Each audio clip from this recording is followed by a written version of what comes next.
السلام علیکم عزیز طالبات، آج میرا نیا ٹاپک ہے بیٹا۔ لیسن کا نام ہے بی اصغری کے مکتب کا حال، مکتب مین اسکول کا احوال۔ آج لیکچر نمبر 7 ہے، ڈیٹ ہے 23/12/2020۔ جماعت ششم کے لیے یہ چیپٹر کافی مشکل ہے، اس میں پرانی اردو استعمال ہوئی ہے۔ اس کے ڈیلی جس 3 دن لگیں گے اس کو پڑھنے میں اور اس کے الفاظ مانی اور اس کو سمجھنے میں۔ میں ڈیلی کا کام ورڈ میننگ بھی اور املا بھی ڈیلی کی ڈیلی بھیجا کروں گی۔ پہلے لیسن پڑھا دوں گی، وہ املا کی پکچر بھیج دوں، املا کی اور ورڈ میننگ کی پکچر جو میں نئے لکھواؤں گی ورڈ میننگ، وہ اس کی پکچر بھیجوں گی، لیکن جو لکھے ہوئے نا کتاب کے اندر وہ ساتھ ساتھ لکھنے ہیں اس میں۔ ٹھیک ہے، سمجھ آ گئی ہے نا کام کی؟ آپ نے جو میں پکچر بھیجوں گی اس میں الفاظ معنی جو کتاب میں لکھے ہوئے ہیں، جہاں تک ہم نے پڑھا ہوگا وہ ایڈ کرنے ہیں اس کے اندر۔ ٹھیک ہے،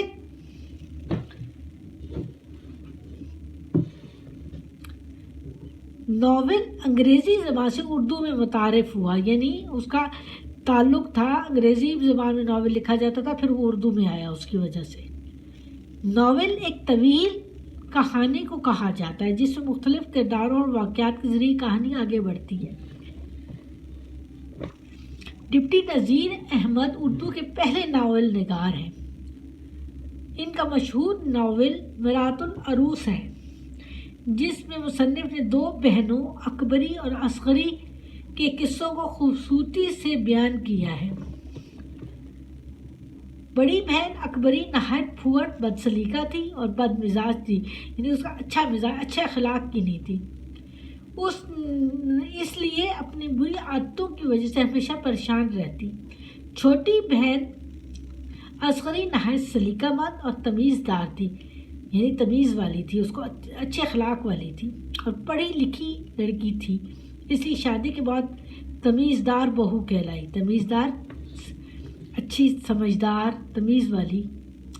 بنات الانش میرات العروس کا اگلا حصہ ہے، کتاب کے حصے کا نام ہے، دوسرا حصے کا۔ بنات الانش کے معنی ہے ستاروں کا جھرمٹ۔ اس ناول میں مصنف نے اصغری کے مکتب مین اسکول کا حال بیان کیا ہے کہ اصغری نے اس عمدگی یعنی اچھے طریقے سے اور خوبی سے حسن آرا ایک لڑکی تھی جو اصغری کے پڑوس میں رہتی تھی، یعنی ہمسائی تھی، کاہل لڑکی تھی، سست تھی، پڑھایا کہ وہ ایک سمجھدار لڑکی بن گئی، اس کو پڑھایا، اس کو تعلیم دی تو ایک اچھی لڑکی بن گئی۔ ڈپٹی نذیر احمد نے اپنے زیادہ تر ناولوں میں خواتین کے موضوعات پر لکھا ہے، ان کی اصلاح کی ہے، ان کی تربیت کی ہے۔ ڈپٹی نذیر احمد کی زبان با محاورہ ہے، یعنی ایسی زبان جو محاورے کی صورت میں بولی جاتی ہے۔ بنات الانش سے یہ اقتباس میں چنا ہوا درست تلفظ تاثرات سے پڑھی، باری باری پڑھی ہے، فہم کے لیے، فہم یعنی سمجھ کے لیے۔ نئے الفاظ کے معنی ضرور دیکھیے، یہ 7 معنی جو لکھے ہوئے ہیں یہ بھی آپ لوگوں نے لکھنے ہیں، جہاں تک ہم پڑھیں گے، جہاں تک میں ڈیٹ ڈالوں گی، اور جو میں لکھ کے بھیجوں گی وہ بھی آپ نے لکھنے ہیں اور یاد کرنے ہیں۔ غرض کہ 7 والیاں سب رخصت ہوئیں، اب 7 والی ساریاں چلی گئی ہیں وہاں پہ، اب حسن آرا اکیلی اصلی خانم کے ہاں رہ گئی، اب وہ اکیلی لڑکی ان کے پاس رہ گئی۔ اصغری اول تو خود بڑی زیرک مین عقل مند تھی، حسن آرا کے کیافی اندازے اور تھوڑی ہی دیر کے طرز و انداز طور طریقے سے سمجھ گئی، یعنی وہ لڑکی دوسری کسی فنکشن میں اگر ملاقات ہوئی ہے اور پاس آئی ہے تو اور دوسری چلی گئی، وہ ہے دوسرا ایک محلے کا واسطہ، ان کا تعلق آپس میں تھا، اس وجہ سے ایک محلے میں رہ گئی۔ پہلے بہت کچھ سنا چکی تھی، یعنی اسے بہت کچھ معلوم تھا اس لڑکی کے بارے میں، اس کو اصغری کو۔ غرض جو دقتیں حسن آرا کی اصلاح میں پیش آنے والی تھیں، دقتیں، مشکلات، پریشانیاں، اصغری سب جان گئی تھی۔ وہ قریب قریب کی بچیاں سب چلی گئی، رخصت ہو گئی ہیں، شاید ان کی شادیاں ہو گئی یا ویسے وہ نہ وہاں رہیں۔ اب یہ بچی ایک اکیلی اس کے عسکری کو ملی اور عسکری نے اس کو پڑھائی کی طرف راغب کرنا شروع کیا۔ خیریت اتنی تھی کہ حسن آرا کے مزاج میں جہاں دنیا بھر کی خرابیاں تھیں، اس کی عادات میں، طور طریقوں میں دنیا بھر کی خرابیاں تھیں، ایک اچھائی تھی کہ ذہین اور سمجھدار ہونے کے علاوہ نیک ذات بھی تھی، یعنی اچھی نیک لڑکی تھی، اچھے خاندان کی تھی اور نیکی اس کے اندر پائی جاتی تھی۔ فوراً اس کا دل اچھی بات کا اثر قبول کر لیتا تھا، اس کا دل جو تھا اچھی بات کو قبول کر لیتا تھا۔ اس سے کوئی خطا ہو جاتی، نرمی سے اس کو تنبیہ کر دیا جاتا تو قائل ہو جاتی۔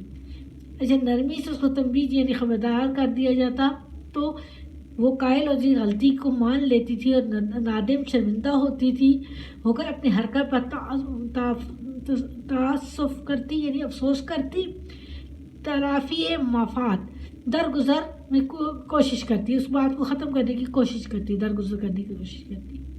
اتنی ہی بات کا سہارا تھا کہ عسکری خانم نے اس کی تعلیم کا بیڑا اٹھا لیا، یعنی اس بات کی وجہ سے، یعنی یہ اوپر جو بیان ہو چکی ہے کہ وہ اگر غلطی کرتی تھی اسے سمجھایا جاتا تو سمجھ جاتی تھی، اس چیز کا فائدہ اٹھاتے ہوئے عسکری نے اس کی تعلیم کی ذمہ داری اٹھا لی۔ اصل میں حسن آرا کا مزاج نہایت نیک تھا، مزاجن وہ نیک لڑکی تھی، لیکن جس ماحول میں رہ رہی تھی وہاں کی وجہ سے اس کے ناز پروردگی، ناز اٹھانا، والدین نے اس کی پرورش ناز و نعم میں کی تھی اور دولت مندی سے جن خرابیوں کا پیدا ہونا ممکن تھا، البتہ بدرجہ غیت انتہائی حد تک اس کے مزاج پہ اثر کری تھی۔ ناز و نعم میں پلنے کی وجہ سے اور دولت مند ہونے کی وجہ سے اس میں بہت سی برائیاں پیدا ہو گئی تھیں، لیکن خود اخلاقی طور اندرونی طور پر وہ اچھی نیک لڑکی تھی۔ حسن آرا جب مکتب میں بیٹھی، جب اسکول آنا شروع ہوئی تو اصل خیر سے 11 برس میں تھی اور اس کی عمر اتنی تھی یعنی 11 برس کی تھی تب اسکول میں آنا شروع ہوئی۔ ہرچند اس وقت تک مکتب میں لڑکیوں کی کچھ بھیڑ بھاڑ نہ تھی، یعنی اتنا زیادہ رش نہیں تھا، زیادہ لوگ نہیں تھے، تاہم عسکری کی نند محمودہ، زبیدہ، آمنہ، رابعہ، کلثوم، حلیمہ، کنیز، فاطمہ، خیر النساء، حاجرہ، شاہر بانو 10 لڑکیاں مکتب میں بیٹھی تھی۔ ان لڑکیوں کے نام لکھے ہوئے جو اسکول میں پڑھتی تھی۔ مکتب کی لڑکیوں کا حال، یہ لڑکیاں کچھ حسن آرا کی طرح سب کی سب امیر زادیاں تو تھی نہیں، سارے کی ساری امیر نہیں تھی، اکثر تو پیشہ وروں کی بیٹیاں تھیں، ایسے کام کرنے والے ہنر مند جو ہوتے ہیں، بعض خوش باش نوکری پیشہ لوگوں کی تھی، اچھے خاندانوں کی، جن کی نوکریاں والدین کی اچھی تھیں، وہاں ان کی بیٹیاں تھیں۔ اگرچہ حسن آرا کے مقابلے میں سب کی سب غریب تھی، حسن آرا کے مقابلے میں سب غریب، مگر بمقابلہ یکے دیگر کوئی زیادہ خوشحال تھی، کوئی متوسط حال تھی، کچھ درمیان اگر مقابلہ کیا جائے تو کچھ خوشحال تھی اور کچھ درمیانے حالات کی تھی، کوئی نہایت غریب اور اس کی حالتیں مختلف، حالتیں متفاوت کا مطلب ہوتا ہے مختلف ہیں، آپس میں جدا ہیں، ان کی صورتیں اور سیرتیں ضرور ایک دوسرے سے مختلف تھیں، صورتیں بھی اور عادات بھی۔ مکتب کی تعلیم نے سیرتوں کے اختلاف، فرق کو بالکل مٹا دیا۔ یہاں تک ڈیٹ ڈالیں، یہاں تک اپنے ورڈ میننگ جو ملتے ہیں آپ لوگوں کو 23:12، یہ یہاں اختلاف، فرق کو مٹا دیا۔ اختلاف کا مطلب ہوتا ہے فرق۔ ان کی عادتیں، سیرتیں، اخلاق، کردار مختلف تھا، لیکن ان کو تعلیم نے فرق ختم کر دیا۔ میرا یہاں تک آپ لوگوں کو املا تو اس یہاں جو ڈیٹ ڈالی وہاں تک مل جائے گی آپ لوگوں کو، اور الفاظ معنی بھی جو میں لکھواؤں گی کتاب میں جو موجود ہے وہ آپ نے یہاں سے کتاب سے لکھ لینے اور یاد کرنے ہیں، ٹھیک ہے بیٹا؟ اللہ حافظ۔